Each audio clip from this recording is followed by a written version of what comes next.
알기 쉬운 경제 완전 정복. 가장 가까이 있는 생활 경제 뉴스. 김은경의 생생경제. 네, 생생경제 3부 시작했는데요. 지금 청와대에서 조기 부분 개각을 단행했습니다. 잠시 뉴스 현장 듣고 오시죠.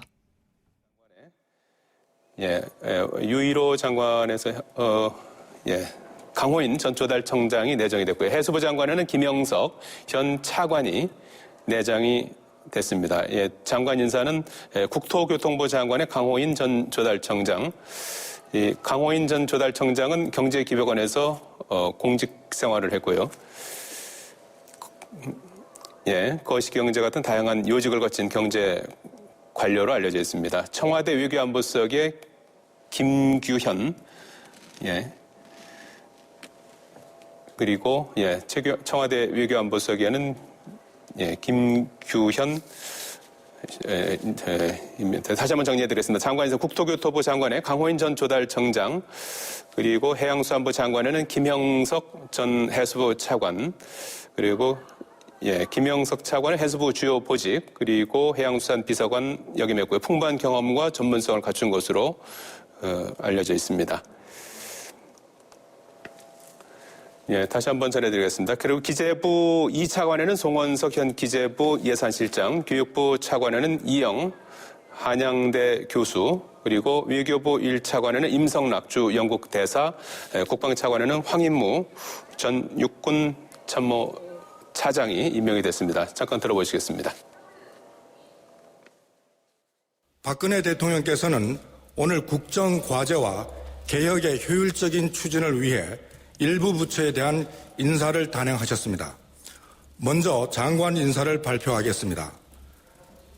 대통령께서는 국토교통부 장관에 강호인 전 조달청장을 내정하셨습니다.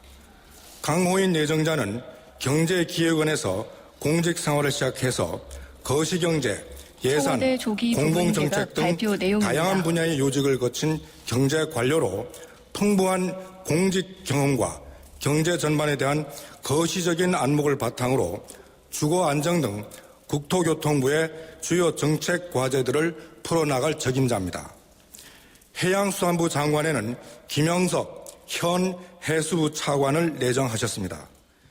김영석 내정자는 해수부의 주요 보직과 대통령 비서실 해양수산비서관을 역임하고 해수부 차관으로 재직하며 풍부한 경험과 전문성을 갖춘 분으로 해양수산부의 주요 과제들을 연속성 있게 추진해 나갈 뿐입니다. 이어서 6개 부처 차관 인사를 발표하겠습니다. 대통령께서는 기획재정부 2차관에 송언석 현 기재부 예산실장, 교육부 차관에 이영 한양대 교수, 외교부 1차관에 임성남 현 주 영국 대사, 국방부 차관에 황인무 전 육군 참모 차장, 보건복지부 차관에 박문규 현 기재부 2차관, 해양수산부 차관에 윤학배 현 대통령 비서실 해양수산비서관을 임명하셨습니다. 신임 송원석 기획재정부 2차관은 기재부의 주요 보직을 두루 역임하고 현재 예산실장으로 재직 중인 재정 전문가로 공공부문 개혁 및 재정계획을 중단 없이 추진해 일자리 창출과 경제 체질 개선을 이루어낼 적임자입니다. 신임 이영 교육부 차관은 재정 분야를 전공한 경제학자로 그간 교육 분야의 연구와 정책 자문을 통해 높은 전문성을 갖추고 있어서 교육개혁 등에 큰 힘을 보탤 것으로 기대됩니다. 신임 임성남 외교부 1차관은 한반도 평화교섭본부장, 주 중국 대사관 공사, 한미안보협력관 등을 두루 역임한 미, 중, 북핵 전문가로 각종 외교 현안을 관리할 적임자입니다. 신임 황인무 국방부 차관은 군 재직 시 야전과 정책부서를 두루 거쳤고 현재 통일준비위원회에 참여하여 현 정부의 안보 철학을 깊이 이해하고 있는 분으로 국방정책을 차질 없이 추진할 분입니다.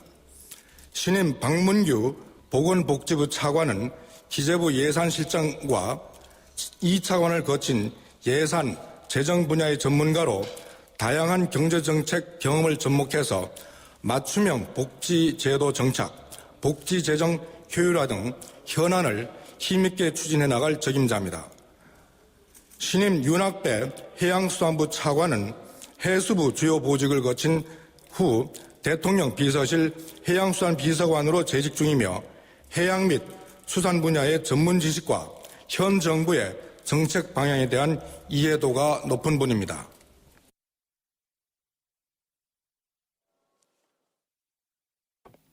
지금까지 청와대 조기 부분 개각에 관한 속보 듣고 왔습니다. 이어서 김윤경의 생생경제 3부가 계속됩니다.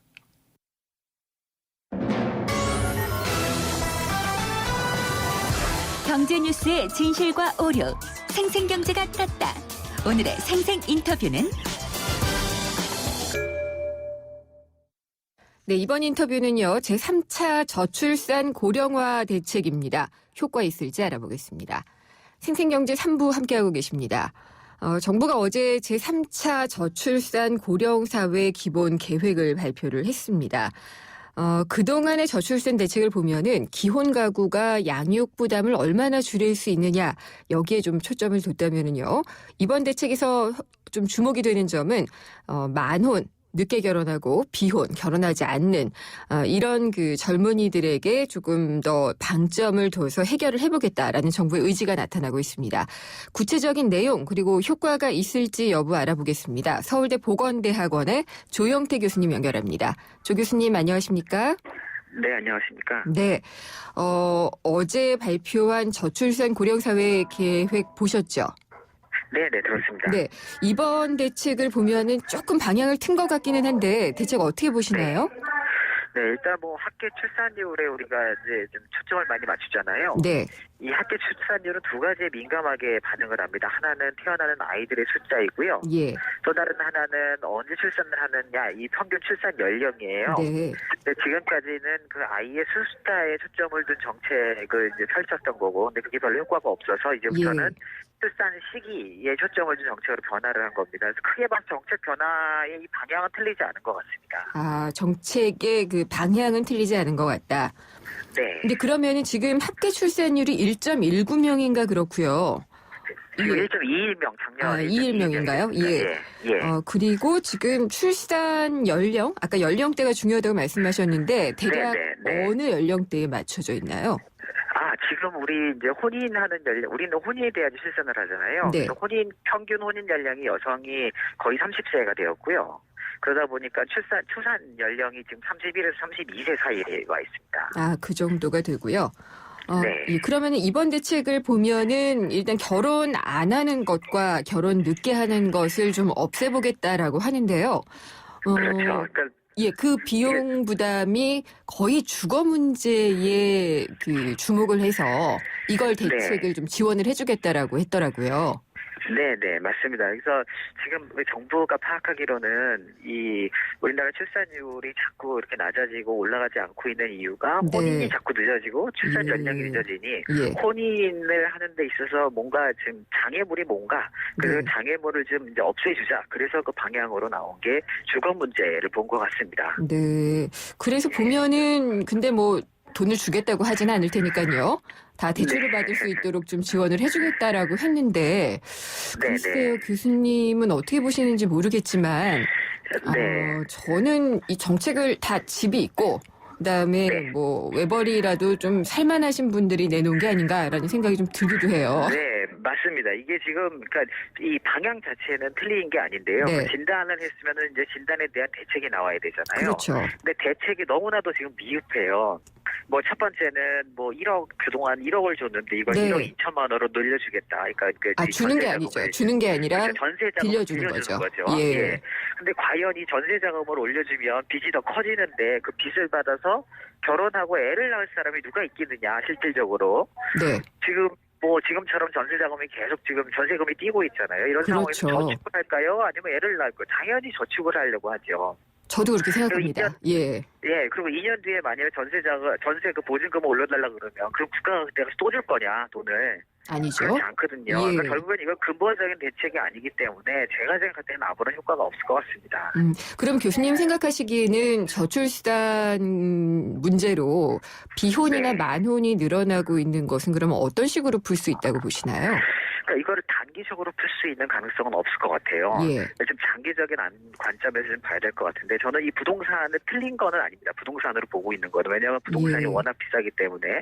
그렇다면 이렇게 이 전세 자금을 대출해 주는 것보다는 네. 오히려 지금 현재 우리나라의 부동산 전체가 지금 사실 말도 안 되게 가격이 올라가고 있고 네. 전세 대란이 생기고 있는데 이런 거를 먼저 풀어야 되거든요.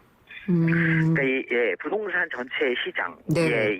지금 막 엄청나게 막 묵혀 있는 이런 그 문제점들을 푸는 것이 오히려 이 저출산 대응이 될 것 같고요. 네. 그 다음에 또 하나 굉장히 중요한 게 그 대학 입시 문제예요. 예.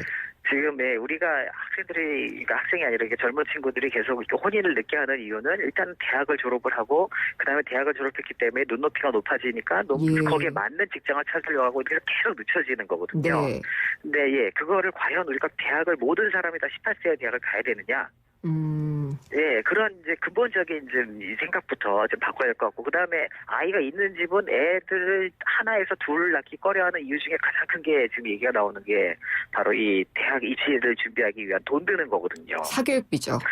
네, 사교육비입니다. 근데 예. 과연 사실은 사교육비를 그만큼 든다고 해서 그게 효과가 있을 것이냐를 몰라요. 그럼에도 불구하고 사람들은 다 합니다. 불안하니까요. 옆집을 보고 하는 거거든요. 불안하니까. 그러니까 그 불안감을 없애주는 방법으로서 그 대학 입시 제도를 지금 근본적으로 개혁해야 되지 않을까. 네. 저는 그런 생각이 좀 듭니다. 굉장히 오래 걸릴 것 같아요. 네, 근데 아니요. 그렇게 또 오래 걸리지도 않습니다. 이게 결국에 네. 제도라서 예. 지금 이 저출산 대책으로 나온 것들도 보면 거의 효과가 없을 거거든요. 지금 이렇게 효과 없이 나올 거면은 차라리 네. 조금 더 근본적으로 들어가서 그 효과가 한 5년 있다가 혹은 10년 있다 나올 거라면 네. 그거를 찾아가는 게 더 아마 효율적이고 더 합리적이 아닐까 네. 그런 생각이 좀 들어요. 근데 지금 이렇게 나온 거는 그 정부가 대책은 내긴 했습니다만 실질적으로 그냥 정부는 뭘 했다라는 생색만 낸 거고 네. 결국 국민들에게는 전혀 체감이란 건 전혀 상관없는 그런 정책이 이루어지겠죠. 저 같으면은 설익은 건 안 내놓을 것 같은데 괜히 얻어맞으니까요. 그러게요. 이거는 저도 네. 사실 이게 제가 자녀를 전혀 안 해서 저도 네. 저 이거 보고 정말 깜짝 놀랐거든요. 설마 했는데 이렇게 나와서. 그리고 하나 더 있어요. 그 아빠의 네. 육아휴직을 늘리겠다라고 하는데 네. 자동으로 실시될 수 있도록 하겠다라고 하는데 이것도 역시 네. 우리의 기업 문화가 바뀌지 않고서는 굉장히 어려운 그렇죠. 부분이거든요. 거의 불가능한 일이거든요. 네. 그러니까 이렇게 정책들이 나오게 된 이제 사실은 이유를 좀 따져봐야 되는데 네. 지금 우리나라가 제1차도 그렇고 2차도 그렇고 이번에 제3차 저출산 고령자 기동 계획을 준비하는 과정에 굉장히 큰 문제가 있어요. 네. 지금 이걸 어떻게 준비를 해야 했냐면 제가 알기로는 전문가라는 교수들 같은 전문가라는 사람들이 모여서 한 100몇 차례 회의를 한 걸로 알고 있습니다. 예. 근데 이게 회의를 한다는 이야기는 회의를 하면 의견만 내거든요. 실질적으로 공부를 하고 준비를 하는 시간이 전혀 없어요. 네. 그러니까 지금 이 정책들이라는 게 의견만을 가지고 모아서 정책을 만들다 보니까 자꾸 다른 나라 거를 참조를 하게 돼요. 이게 어느 다른 나라 거를 그러면 참고를 한 건가요? 지금 보육 중심으로 간 거는 예. 스웨덴하고 프랑스고요. 네. 그 다음에 이번 부동산 얘기 나온 건 그건 이제 우리나라입니다. 부동산 때문에 문제가 있는 나라 우리나라라서. 예. 그거는 예. 고유의 그러면 정책인가요? 고유라고 봐야 되는데 고유라고 보기엔 너무나 미흡하죠. 지금 나온 정책 자체가. 그렇군요. 그러면은 박사님, 교수님, 다른 나라의 네. 경우에 저출산 문제가 지금 전 세계적으로 다 심각하잖아요. 근데 그렇죠. 좀 효과를 봤던 정책이 있다면은 벤치마킹 할 만한 게 어떤 게 있을까요? 근데 지금 우리나라에 벤치마킹 할 수 있는 거는 제 판단으로는 전 없다고 생각을 합니다. 각국의 상황이 다르기 때문일까요? 예, 너무나 상황이 달라서 예컨대 네. 스웨덴이나 프랑스 같은 경우는 학교 출산율이 우리나라처럼 떨어져 본 적도 없고요. 네. 그다음에 이 복지의 역사는 이미 한 100여 년을 넘었고 그다음에 혼인과 상관없이도 아이를 낳는 그런 문화도 이미 네. 한 50년 넘게 정착이 돼 있던 나라들이거든요. 예. 근데 거기에 있었던 정책 정책들을 그런 문화는 가만 놔둔 채 정책 그 내용만 가지고 우리나라에 들어온 거예요. 그러니까 당연히 우리나라 상황에서 맞지 않는 거고 이번에 네. 그 아버지 뭐 휴직제에 예. 나와 있던 그것도 전혀 우리나라의 기업 문화에 맞지 않는 거를 네. 그냥 갖다가 보여주기만 하는 거라서 그래서 과연 이번에 이 효과 뭐 대통령이 인구 절벽이고 앞으로 우리나라의 50년을 이제 5년 동안 이 네. 정책 어떻게 하는 거에 따라 달려있다고 얘기하시는데 그게 그런 정말 그 마음이 있으신 건지도 잘 모르겠습니다. 저는. 네, 알겠습니다. 그리고요, 네. 이건 좀 짧게 네. 답변을 부탁을 드릴게요. 고령사회가 계속 진행이 되면서 고령자 기준을 재정립하겠다. 그러니까 현재는 65세인데 네. 70살로 바꾸겠다라는 거거든요. 네네. 이것 자체는 혹시 문제가 없나요? 아닙니다. 이거는 그러니까 일단은 논의 자체는 굉장히 필요한 논의이고요. 네. 한번 지금 곰곰이 생각해봐야 할 문제인면 틀림없습니다. 근데 이제 이미 많은 우려들이 나온 것처럼 근로기간이 네. 연장은 안 되는데 복지수혜 예. 대상 연령만 늘린다면 반발이 클 거고요. 그 다음에 복지수혜 연령을 70세로 올리면 과연 이 젊은이들의 조세 부담이 그만큼 경감이 되고 네. 장년층의 근로 연장이 생길 거냐 이거에 대한 연구가 좀 있어야 될 것 같습니다. 그렇겠죠. 예. 예. 그리고 교수님께서 지금 많이 지적을 해주셨지만 이 저출산 고령화가 깊어갈수록 정말 필요한 것은 무엇이라고 생각하시는지 몇 가지만 좀 꼽아주시죠. 네, 일단은 뭐 정책을 지금 정부가 만든 형식으로 이렇게 정책을 만들면 안 될 것 같고요. 네. 지금 제대로 된 국책 연구 한번 해본 적이 없거든요. 우리나라 저출산 이 고령사의 문제에 대해서. 네. 그래서 좀 더 많은 연구가 좀 필요할 것 같고 그리고 다양한 목소리가 좀 나왔으면 좋겠다는 생각이 좀 들어요. 네. 그냥 계속 했던 이 목소리들이 그냥 나오기 때문에 똑같은 정책들만 나오는 거고 그리고 그 다음에는 지금 우리가 5개년 계획을 자꾸 세우고 있는데 무슨 네. 경제개발 계획처럼 그런 그 5년이라는 그런 그 개념도 좀 없앴으면 좋겠습니다. 정부에서. 네. 예. 그래서 이거를 정말 좀 오래 좀 장기간의 그 안목으로 보려면 아까 제가 말씀드린 것처럼 부동산이 과연 이게 우리나라 젊은이들이 이 가정을 꾸리고 살 수 있을 만한 지금 현재 부동산 제도이냐 네. 라는 것도 한번 고민을 해봐야 될 것이고 그 다음에 대학 입시 제도도 예. 지금 그냥 이거 뭐 불가능하다라고 보지 말고 대학 입시 제도 바꾸려고 바꿀 수 있거든요. 알겠습니다. 그래, 예, 그런 생각들이 듭니다. 네. 오늘 인터뷰 감사합니다. 잘 들었습니다. 네, 고맙습니다. 서울대 보건대학원의 조영태 교수님이었고요. 이게 국제전화 연결이어서 인터뷰 초반에 연결 상태가 좀 고르지 못했습니다. 청취자 여러분의 양해 바랍니다. 총서 개고만 외국 고객님께 정말 감사드립니다. 요즘 제가 대리운전하면서 좌우로 열심히 뛰어다녔더니 살이 그냥 쪽쪽 빠지고 있어요. 좌우로 정렬 2588 살 빠지네 살이 빠져 2588 살 빠지네 2588. 도시를 떠나지 않아도 오롯이 나만의 시간, 나만의 여유를 찾는다. 나는 테라스에 산다. 교통예정 운양역 앞에 오는 한강신도시 대규모 테라스타운 운양역 한신휴 더 테라스 10월 오픈 예정 1800-8169 한신공영. 지금까지 모든 TV들은 자연색을 그대로 재현하고자 고민해왔습니다. 마침내 스스로 빛을 내는 LG 올레드 TV로 우리는 자연색 그대로를 볼 수 있게 되었죠. 차원이 다른 LG 올레드 TV. 생생경제 3부 여기까지고요. 광고 듣고 4부로 이어집니다. 소 잃고 외양간 고친다는 말이 있죠. 이미 잘못된 뒤에는 손을 써도 소용없다는 얘긴데요. 산업 현장의 안전 보건도 예외가 아닙니다.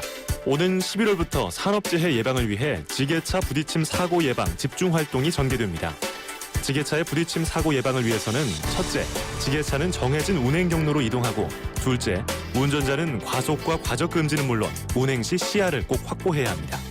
그리고 근로자는 반드시 현장에서 안전한지 확인해야 합니다. 사망사고로 이어질 수 있는 지게차 부딪힘 사고, 안전수칙 준수로 예방할 수 있습니다. 이 캠페인은 고용노동부와 안전보건공단이 함께합니다.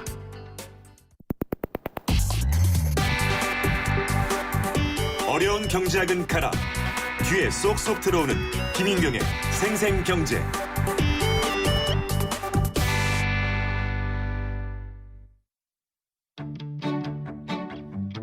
라디오 자산 골든클럽. 특별한 자산 컨설팅을 원하십니까? 맞춤형 금융 포트폴리오 정보가 있습니다. 골든 포트폴리오.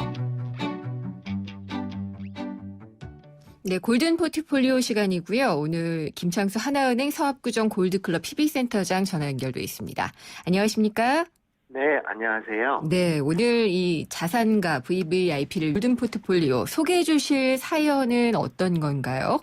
예, 오늘은 최근 부동산을 매각해서 100억 원 정도의 목돈이 생겨서 생긴 70대의 사연인데요. 네. 이 돈으로 자신의 노후와 자녀 2명에게 적정하게 나누어 주고 싶어 하는 분이었어요.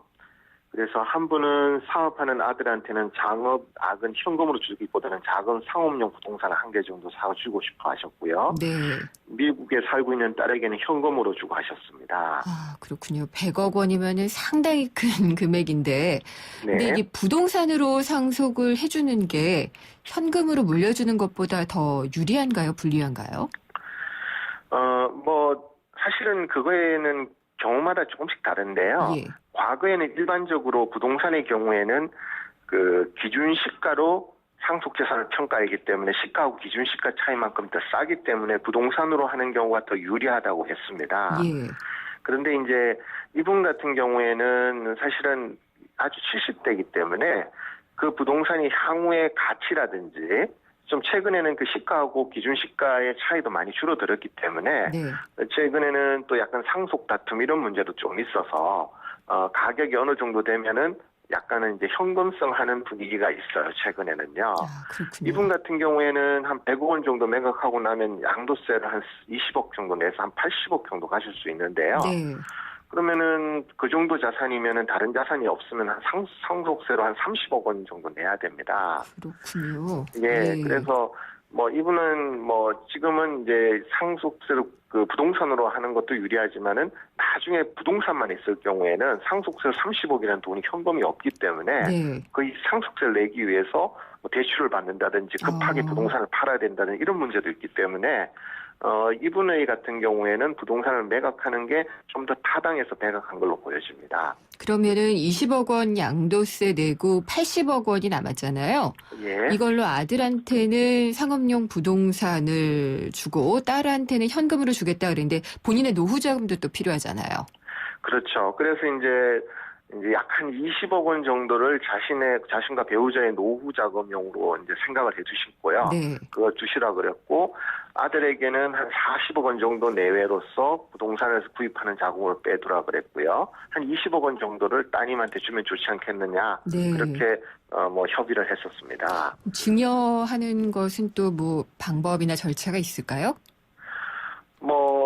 이분 같은 경우에는 이제 증여라는 게 이제 네. 알다시피 상속이나 증여는 10년 이내에 일어났을 때는 다 합산이 되기 때문에 예. 그리고 증여는 10년마다 계산이 되게 돼 있습니다. 또 상속하고 증여의 가장 큰 차이점은 상속은 상속자분에 대해서 합산한다면 증여는 증여 받는 사람 기준으로 따로 계산을 하기 때문에 네. 사실은 좀 나이가 젊어서는 증여가 유리하고 나이가 어느 정도 됐을 때는 상속이 유리한 경우인데요.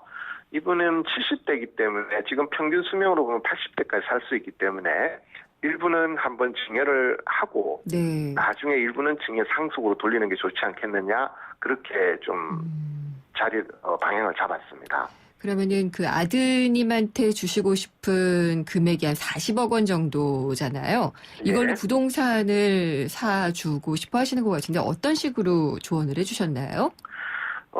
일단은 지금 40억 원은 돈을 현금 증여로 당장 한다면은 증여세로 거의 한 10몇억을 내야 되기 때문에 너무 큰 부담이 되기 때문에 일단은 일부는 현금 증여를 하셔가지고요. 한 네. 20억 내외 정도로요. 그 다음에 그 돈과, 아드님이 있는 돈이 일부 있다고 하셔가지고 합쳐서 20억 원을 내고 나머지 20억 원으로 아버님과 아들이 공동해서 부동산을 사시라고 권해드렸어요. 네. 그렇게 되면은 일반적으로 한 40억 원 정도로 사면은 대출을 최소 10억에서 최대 40억까지도 받을 수 있거든요. 그렇게 되면 한 50억에서 한 80억 정도 부동산을 살 수 있고요. 네. 그랬을 때 나중에 아버님 지분은 이제 10년 후에 한번 증여를 한다든지 오래 사신다면은 상속된다면 그때 상속세가 줄어들 수 있기 때문에 온전하게 자녀한테 좋은 건물을 이제 하나 마련해 줄 수 있는 좋은 방법이 되고요. 네. 제가 이렇게 권한 드린 이유는 너무 싼 부동산을 사면은 지금 가격이 너무 올라 있는 것 같아요. 예. 그래서 약간 어느 정도 규모가 있는 건물은 상대적으로 아직도 접근성이 좀 어렵기 때문에 좀 가격이 좀 매력적인 것 같고, 그래서 지금 이제 어쨌든 그런 걸 맞춰서 하면 좋지 않겠냐, 그렇게 안내해 드렸습니다. 그러면은 따님 몫으로는 20억 원의 현금을 주시는 걸로 되어 있는데 어떻게 하라고 안내를 해주셨나요? 예, 뭐 따님도 똑같습니다. 일단은 이제 10억 원 정도는 사전에 현금 증여를 하시고요. 네. 나머지 10억 원은 아버님 명의로 운용을 하셨다가 나중에 또 한 10년 이후에 증여라든지 상속으로 처리해도 큰 무리가 없지 않느냐, 그렇게 안내를 드렸고요. 네. 특히 따님은 지금 외국에 있기 때문에 뭐 결국은 이 자산을 해외로 나가야 되는, 미국에 살아있는데 미국 달러로 나가야 되는 그런 문제가 좀 있었어요. 그렇네요. 예. 그래서 이제 10억 원을 지금 현금 증여하면 증여세가 2억 원 정도 나오기 때문에 8억 원 정도가 이제 따님 명의로 되고, 10억 원 정도는 아버님 명의로 운용을 하시되, 예. 그 10억 원 아버님 명의로 운영하는 10억 원 중에 한 5억 원 정도는 향후에 어떤 달러 자산 가치 변동을 대비해서 달러가 쌀 때 조금씩 환전을 해주셔가지고 달러 자산으로 운용하는 걸 그렇게 안내드렸습니다. 근데 지금은 달러 값이 좀 추이상 낮은 편이잖아요. 근데 앞으로는 오른다라고 생각을 해야 되나요? 어떤 식으로 이 운영을 하는 게 좋을까요?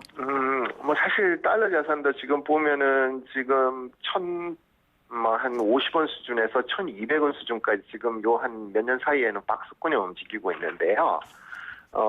일반적으로 달러는 우리나라가 어떤 경제적인 좀 글로벌 경기가 좀 안 좋았다고 할 때는 뭐 비싸지고, 네. 달러 가격이 좀 안정화되면 싸지는 그런 현상이 있는데, 지금 향후에 미국 금리가 인상이라든지 경기 불안 뭐 이런 요소가 좀 있기 때문에 거액 자산가들이 요새는 달러 자산을 조금씩 가져가는 분위기로 가고 있습니다. 네. 그래서 그런 측면에서 생각한다면은 지금 최근에 이제 뭐 미국 금리 인상이 지연됨으로 인해서 달러 가치가 급락을 했는데, 이럴 때 조금씩 사서 네. 달러 자산을 편입을 해준다면은 뭐 향후에 어떤 큰 위험이 왔을 땐 좋은 대비가 되지 않을까, 네. 그런 측면에서 저희가 권유를 드리고 있습니다. 잘 들었습니다. 말씀 감사합니다. 네, 고맙습니다. 김창수 하나은행 서압구정 골드클럽 PB센터장이었습니다.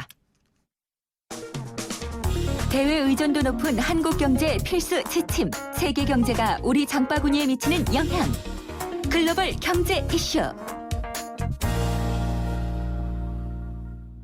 글로벌 경제 이슈 시간입니다. 이장원 연합 인포맥스 부장이 전화 연결돼 있습니다. 안녕하십니까? 네, 안녕하십니까?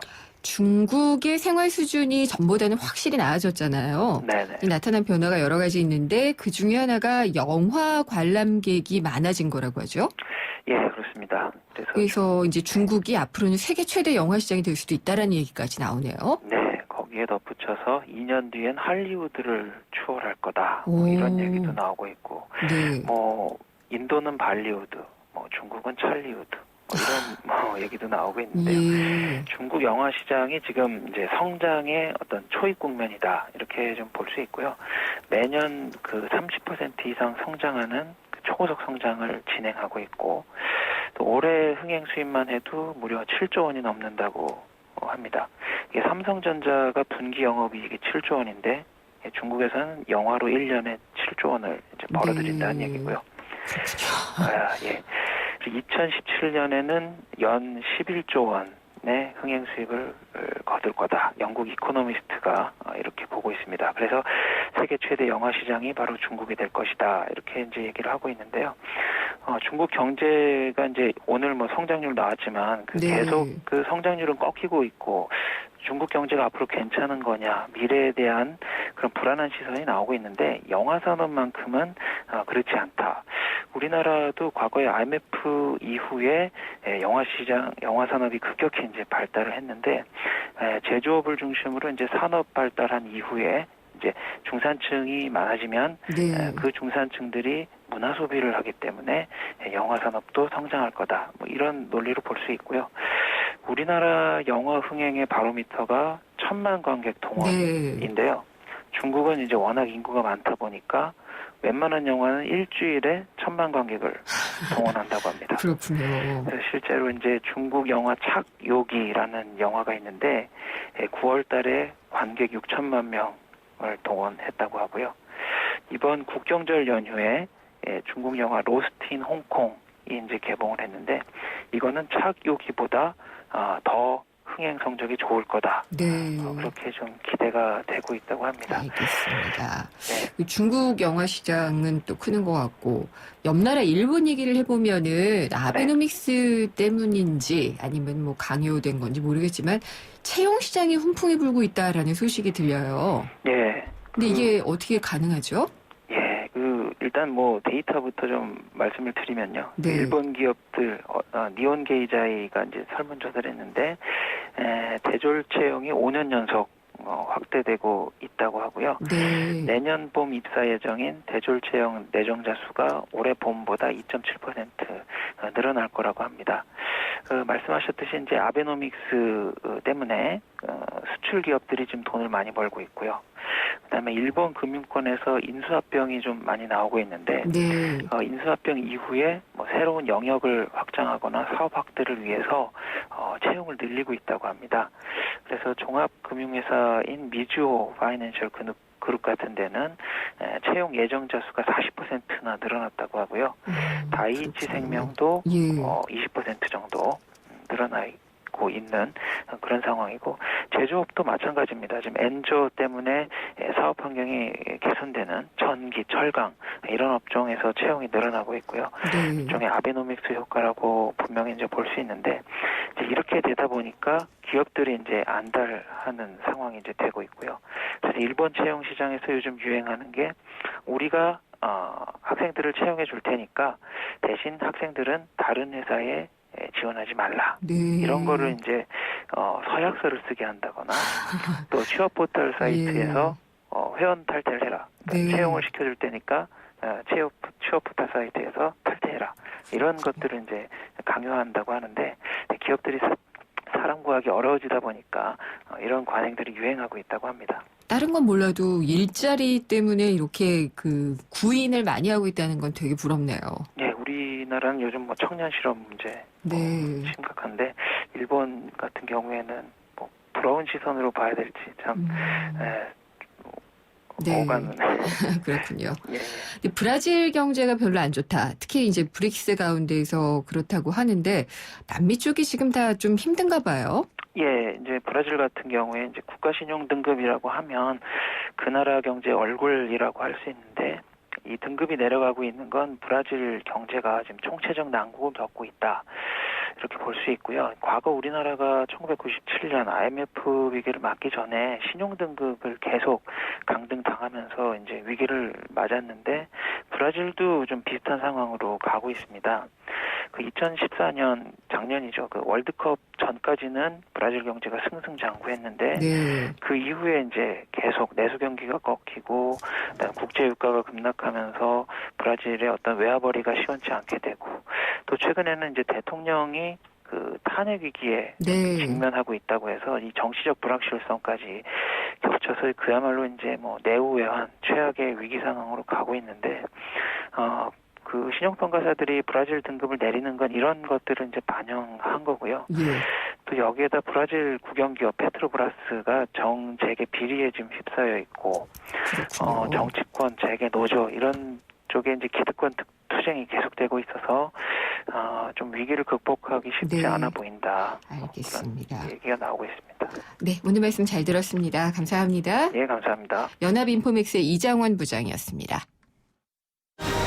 하나와 외환이 하나가 되어 대한민국 1등은행이 되었습니다. 이제 대한민국과 하나가 되어 세계 인류은행이 되겠습니다.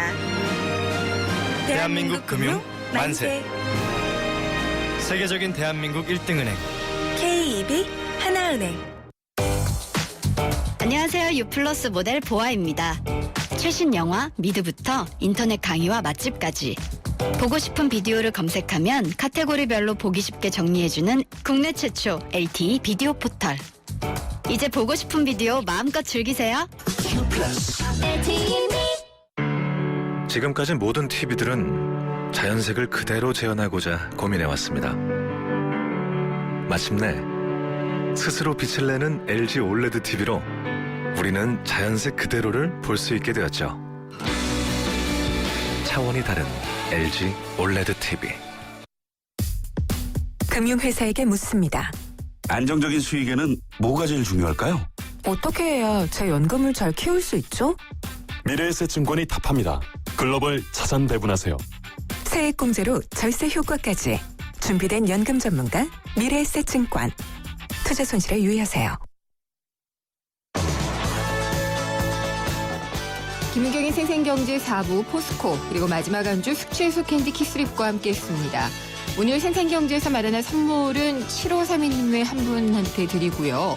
8300님께는 알칼리수 에이스 한 박스를 선물로 보내드리겠습니다.